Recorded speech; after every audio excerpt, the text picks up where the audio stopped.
Clara's shoes clicked quietly against the marble floor as she walked down the hallway of Renshaw Industries, her arms aching from holding her baby boy, Noah. He had finally fallen asleep after hours of fussing. She cradled him protectively, his small head resting on her shoulder. The building was polished and gleaming, nothing like the worn apartments and shelter lines she had grown used to over the past year. She had no appointment, no referral, just hope. 2 months ago, she had applied online for the receptionist position. No answer came, and in the days since, she had lost the last of her savings, and even the government assistance she relied on had been delayed. That morning, she skipped breakfast to make sure Noah had milk. She sold her wedding ring, the only thing she had left from her husband, James, just to afford subway fare uptown. James had been a firefighter. A good man. Killed in the line of duty just weeks before Noah was born. Since then, Clara's life had been a slow unraveling, job interviews, rejections, second-hand clothes, donated formula, and aching loneliness. But she wasn't going to give up. Today, she had decided to walk into the company herself. She wasn't expecting much. Maybe someone at the front desk would take her resume. Maybe she'd be escorted out. But she had to try. The security guard had glanced at her, at the baby in her arms, at the nervous energy in her eyes, and without a word, he had waved her through.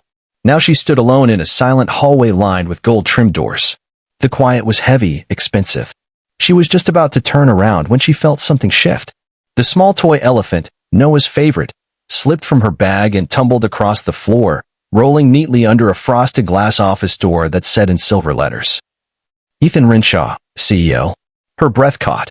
No, no, no, she whispered, stepping forward quickly, trying not to panic.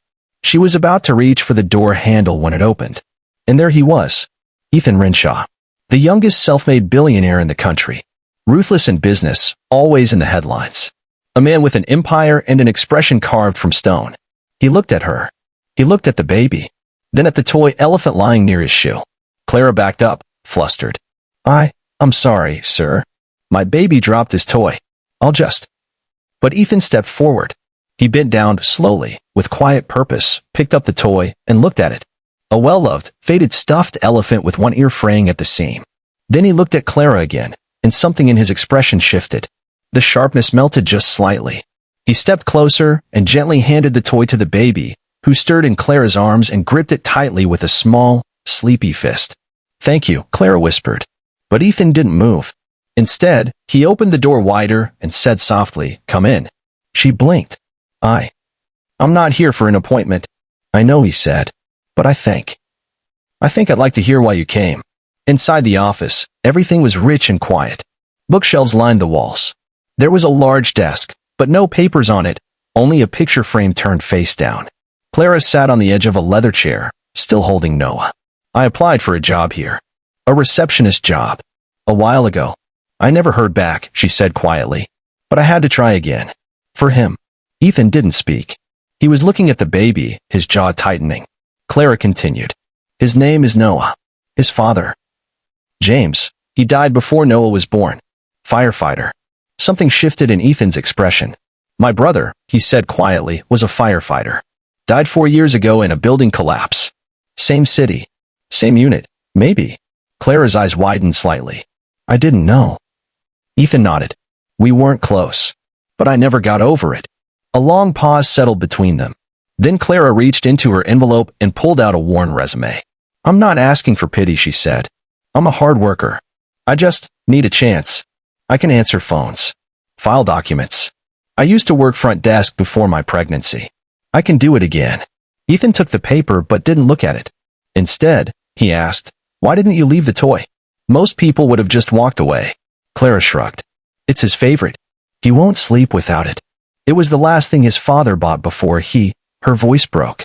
It's just a toy. But to us, it's more. Ethan leaned back, suddenly blinking more than usual. He stood and walked to the window. The city stretched beyond, tall and glittering. Then, without turning, he said quietly, My mother used to tell me that real strength wasn't in winning.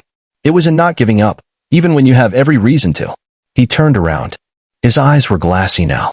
You came here with nothing, he said. You walked into the office of someone who could have thrown you out. All for a job? She nodded. Ethan pressed the intercom on his desk. Janet, he said. Cancel my meetings today. A voice crackled back. All of them, sir? All of them. He looked at Clara again. You're hired, but not as a receptionist. Clara's mouth opened in shock. What? You're going to work directly with me? Executive assistant. I need someone with courage, with heart, and someone who understands that little things matter. Tears welled in Clara's eyes.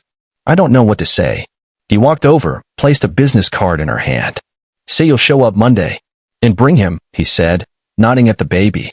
There's a daycare on the 10th floor. I'll make sure it's free. For as long as you need. Clara broke down then. And for the first time in years, Ethan Renshaw sat across from someone and cried too. Because sometimes, it takes a falling toy to break open a heart that has been locked for far too long. And sometimes, it takes a poor girl with a baby to remind a powerful man of what really matters.